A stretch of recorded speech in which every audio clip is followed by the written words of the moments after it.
This morning, a campaign for more diversity in city government, an effort to balance the playing field by electing more women to the city council. Plus, Black History Month, a look at its origins and the plight of African Americans in today's society. This is the Emmy Award-winning 11 News Close-Up with your host, Marvin Scott. Good morning, everyone. The City Council is the legislative body that creates the laws for the 8.2 million people who live here in New York. More than half of them are women. Yet the makeup of the council, which is the largest municipal legislative body in the country, is dominated by men. Of the 51-member council, only 13 women currently serve. Now there is a movement afoot to change all that through an initiative dubbed 21 in 21. What that is, it's designed to encourage more women to run for local seats. The idea, to elect at least 21 women to the council by the year 2021. Spearheading the drive is City Council Speaker Melissa Mark Vifarito. It's an effort being supported by the think tank Effective New York and its founder, Bill Samuels. I'm pleased now to be joined by Council Member Elizabeth Crowley and Morgan Pehme, who is the Executive Director of Effective New York. Thanks for coming in. Is it a matter of voter apathy or the lack of interest on the part of women that you don't have more women in the City Council? Well, first, thanks for having me on, Marv. It's good to be here. I think there are a number of reasons as to why we don't have more women in the City Council. But New York is different than other cities in that we have term limits and a campaign finance system where we can match small dollar donations. If you ask people what makes a difference in any campaign, it is the amount of money you have to get your message out. In New York, we're all on a level playing field because we have the campaign finance board, but we also want to make sure that people running are able to raise the money. So I believe in order to run a good campaign, you have to think about that years out. And here we are in the year 2017, putting a goal for the City Council to have at minimum of 21 women by the year 2021. So it's a matter of not enough support, not enough financial support for women to run a campaign? I think first you need women to step up. But we're seeing at times women are stepping up, they're not winning the race. Why are they not winning the race? Did they raise enough money? Did they work with community groups and gain enough support in the citywide with unions and other stakeholders? And also, are they getting the support locally, which is always most important because it's the difference of votes that will make you the council member and make you elected or not. Now, Effective New York, Bill Samuels, he already put 25 grand into the pot to get this thing rolling. What is your role? Well, you know, Effective New York has worked with Councilmember Crowley and Speaker Mark Vifarito to try to spearhead this initiative because men need to step up too. Institutions need to step up. There's been a problem with not enough institutional support getting behind women candidates. And there are a whole host of obstacles, Marvin, that have driven down the number of women in office. So for instance, men, because most of us are egomaniacs, when someone tells us you should run for office, we think I'm a natural leader. Well, statistics show that women need to be asked 6 times before they consider running for office. Then there's also the problem of not having the same financial networks to bolster a campaign. And then in New York City, a particular problem we have is making sure that the leadership of the respective parties support women candidates and put forward those candidates as their choices, because oftentimes the leadership of the parties is who determines who wins the elections. Now, 5 years ago, there were 5 more women, 18 women in the council, now down to 13. So that number has diminished over the years. So what is it you're doing to attract more women to run for the... And first of all, you're not asking them to run against incumbents. You're asking them to run only against those seats which are term limited, which includes the speaker's seat this year. Well, we want women to win. We want them to run a campaign, and it's difficult to run against an incumbent. You have less of a chance to win, but the good thing about the City Council is that we have term limits too. So every 8 years, there'll be an opportunity, and in 2021, there'll be 38 people who were sitting in the council members that could no longer run, and they'll be term limited. There'll be that many slots open. So what is it that's different is that politics is a tough business, right? I think when women are socialized from the time we're born to how we grow up, we go through different life experiences in a different way. And young boys are taught to fight in a schoolyard. They have thicker skin than women. You have to take a chance, be willing to lose, but you know, that's the nature of the business. You need to be able to take risks and being willing to not have the outcome. You know, I'm elected today because I had ran 3 times before I was able to win. So you have to be persistent as well. Understand you might not win, but don't give up. You could still get there. Now, what would you say to women who are watching right now, saying, well, it might be interesting. What are their qualifications? What do they have to have in their background to qualify themselves for candidacy? Well, there's all different qualifications. You could be a mother and have experienced your children going to public schools and have been involved in their education, been involved in your community. You could be involved in your union. You could come with a host of different backgrounds. If you look at the city council, you have many different women there who've had different types of life experiences. And I think, you know, your ability to want to make a difference in the work that you do, to affect change, and to stand up and fight for your rights and fight for what you believe in. So whether you think that we need to improve the quality of education or make our communities safer, a woman can do just as good a job as a man, and we need to have more women in the city council. As Speaker Viverito pointed out that women would make a difference, you would see a much more progressive legislative agenda, would you, Morgan? Well, I think that studies have shown that women do govern differently than men do. There is a different emphasis on issues. You know, women tend to be less bellicose, that there is more of an approach towards reconciliation. We saw when Congress was shut down that the deal was brokered by women coming together on bipartisan lines to broker a compromise. So, you know, the substance of government is different when women are in positions of leadership. But also, you know, because the city council is really the most important municipal body in our city, you know, it will affect local issues, which are what matter most to people. We'll take a break. I want to find out what are the local issues? What are the greatest challenges right now facing the city council? Stay with us as Pix 11 News Close-Up continues.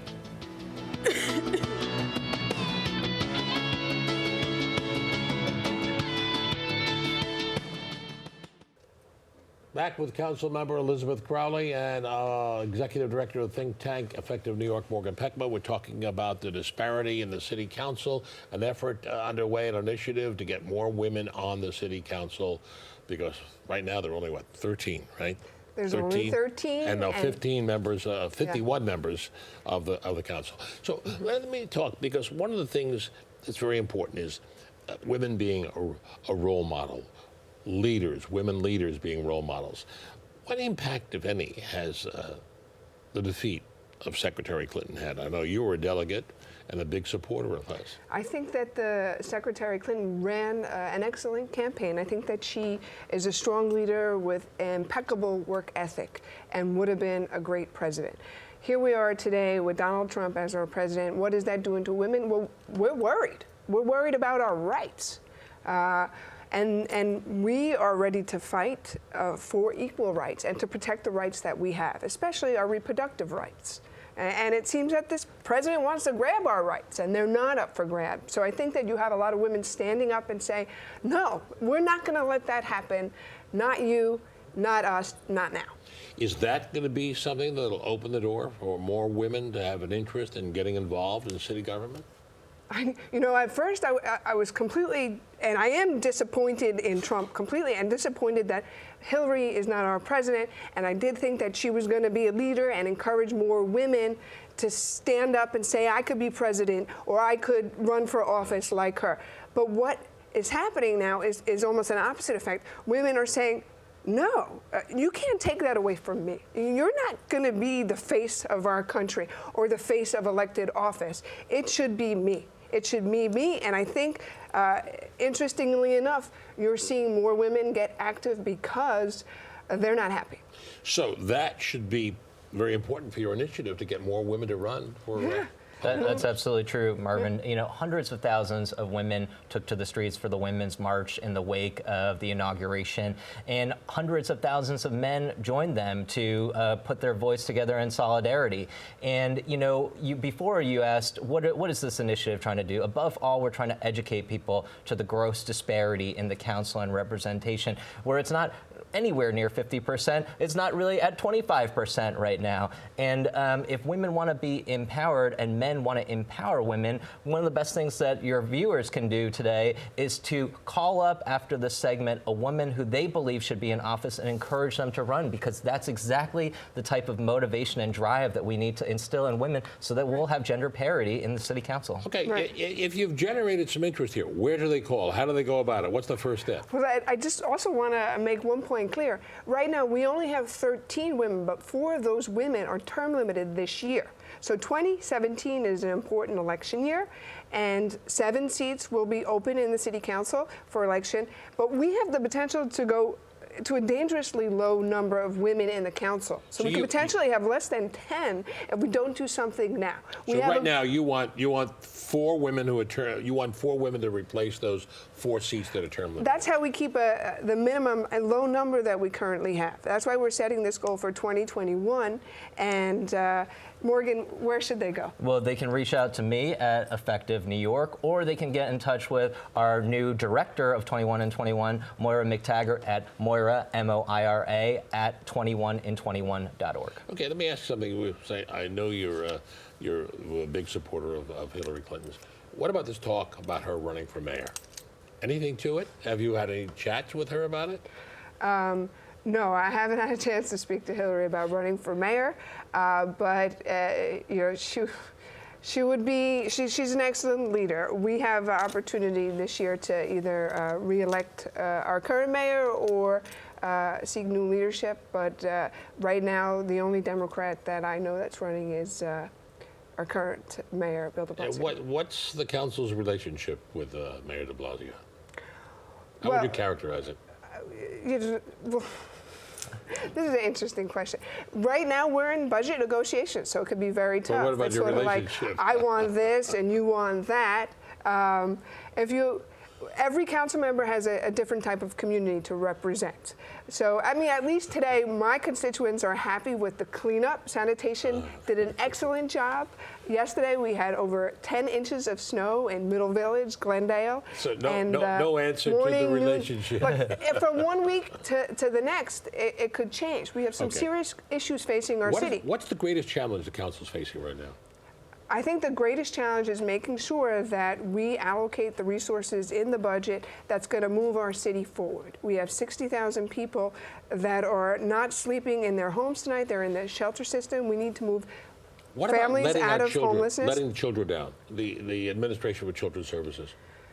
Yes, we need to make sure that each caseworker who are looking out for our most vulnerable population, our young children, have their fair share. And it seems like in the past 2 years, they're doing more and more with less. Okay. So we have a role here in the city to make sure that our ACS has the resources and that no children should be in danger or harm's way. Final word, Morgan, about this initiative 2121. You know, contact us at Effective New York, contact Moira at 21in21.org, and tell women to run for office and be leaders in their own communities. She should run. Okay, Morgan Pehme and Councilwoman Elizabeth Crowley, thank you so much. We're going to take a break. Marvin. When we come back, we'll turn our focus to Black History Month and the plight of African Americans in today's society. We'll be right back.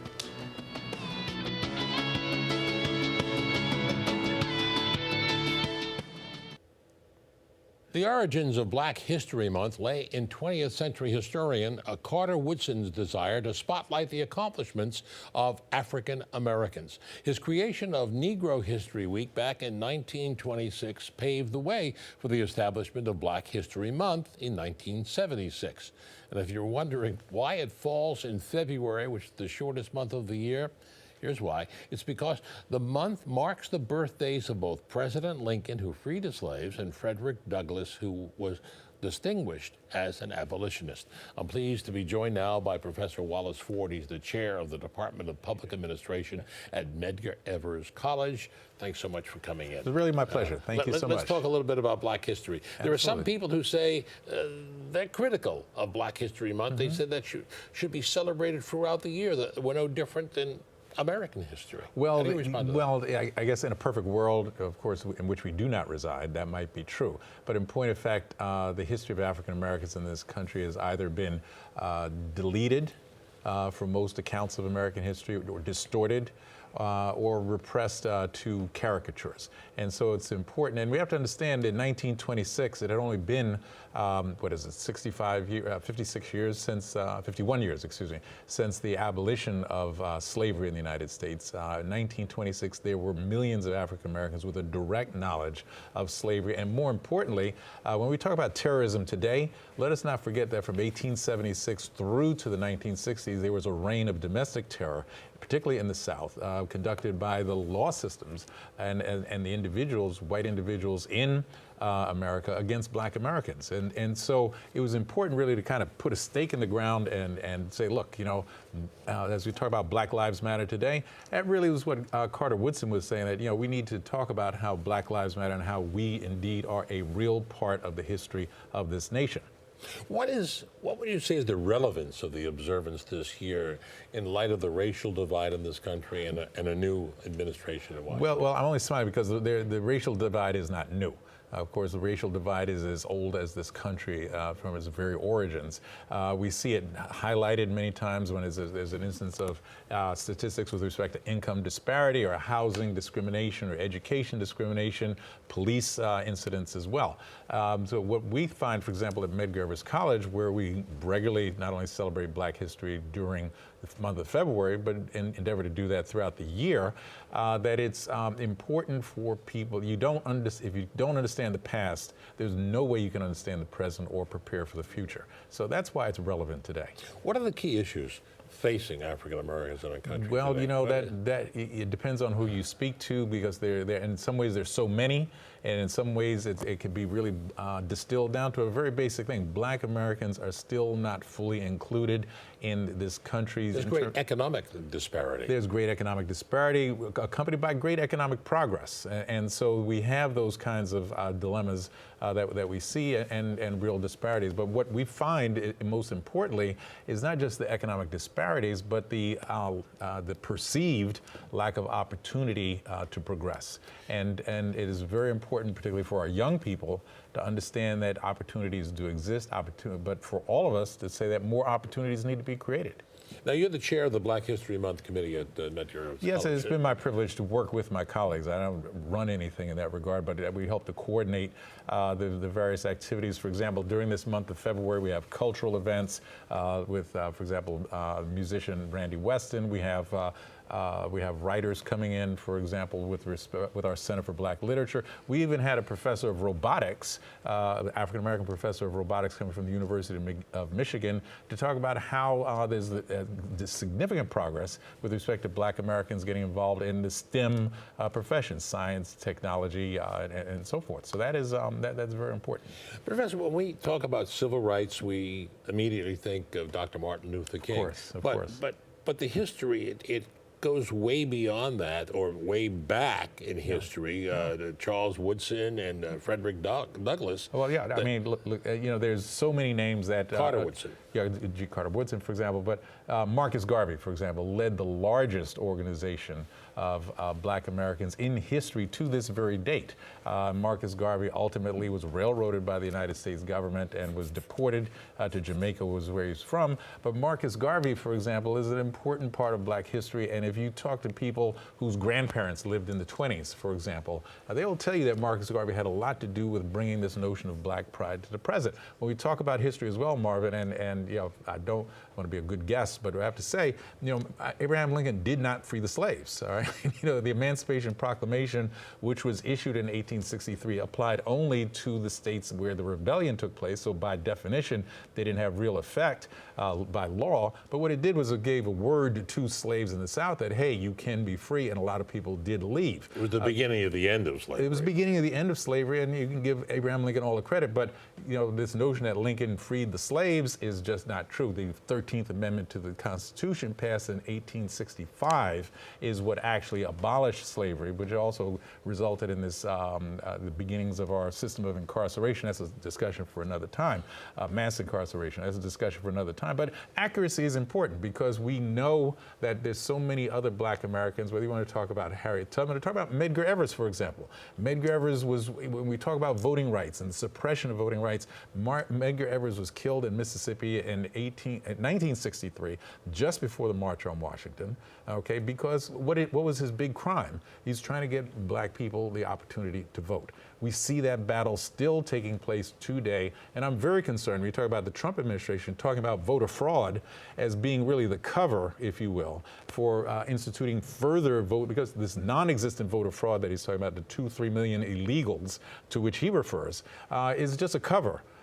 We believe, for bringing on another round of voter suppression initiatives that are going to be focused specifically on African Americans and other people of color.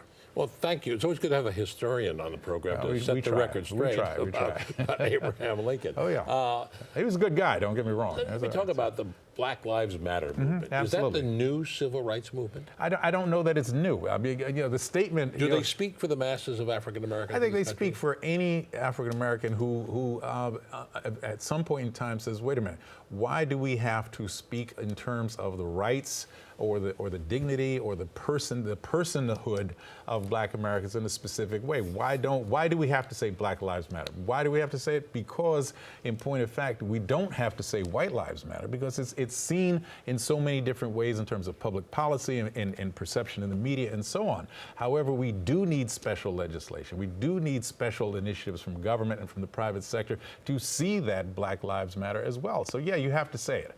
It's a shame that it needs to be said, but it absolutely, and I don't know that it's new, because it's all part of this battle for personhood that goes back even before Frederick Douglass, to say the equality of personhood of African Americans should rank right there with people of any other background and any other racial distinction. Now, their protests come in the aftermath of a number of tragic incidents involving police officers and African Americans, right. Blacks who have been shot or brutalized in different. But are they responsible for the rise in anti-police sentiment through this country? Well, see, I don't know that there's a rise in anti-police sentiment. First of all, I think that there's any number of individuals. I teach a course, for example, on introduction to criminal law, right? And one of the things we talk about is the exercise of discretion by law enforcement officers. And many times law enforcement officers will exercise their discretion. I can arrest you, or I can give you a warning. Okay, if I give you a warning, that's one experience that you have with the criminal justice system. If I arrest you, you start down a path, down a road, if you will, Marvin, where ultimately you wind up checking that box. And what am I talking about? You check that box that says, we've seen on any type of job applications or what have you, have you ever been arrested or convicted or any of those things? Once you check that box, you start to marginalize your opportunities going forward in life. And too many people have had that particular experience. But we work very closely at Medgar Evers College, for example, with the NYPD. We have our professors going from the Department of Public Administration, giving lectures to the Executive Development Unit of the NYPD to try to broaden their perspective with respect to just how management and executive and administrative techniques and procedures can be done in a more equitable fashion. Let me ask you this. Yes, sir. How do you think Dr. King would view the plight of Black America today? Would he be pleased? Well, see, I don't know that we want to talk in terms of plight. Okay, quite frankly, because I think this notion of victimhood is one of the things that Black Americans... The status of African Americans. Well, see, because it's mixed. Okay, we can go within 20 minutes of this studio, and we'll see Black Americans who are doing quite well, and we could go another 20 minutes and see Black Americans who aren't doing quite well. Would Dr. King be pleased by what he sees today? I think he, considering the fact that some 50 years have passed, that since the March on Washington, he would have had hope for greater progress today. But he was always a man of hope, as am I. And the hope is there. Absolutely. As we observe Black History Month. Absolutely, very much. Professor Wallace Ford of Medgar Evers College, thank you so much for joining us. Appreciate it. Thank you so much, Mark. Thank you. Okay, take And care. that'll do it for our broadcast for this week. If you have any comments or wish to see this broadcast again, log on to our website, pix11.com/newscloseup. I'm Marvin Scott. Thanks so much for joining us. Enjoy the rest of your Sunday, everyone.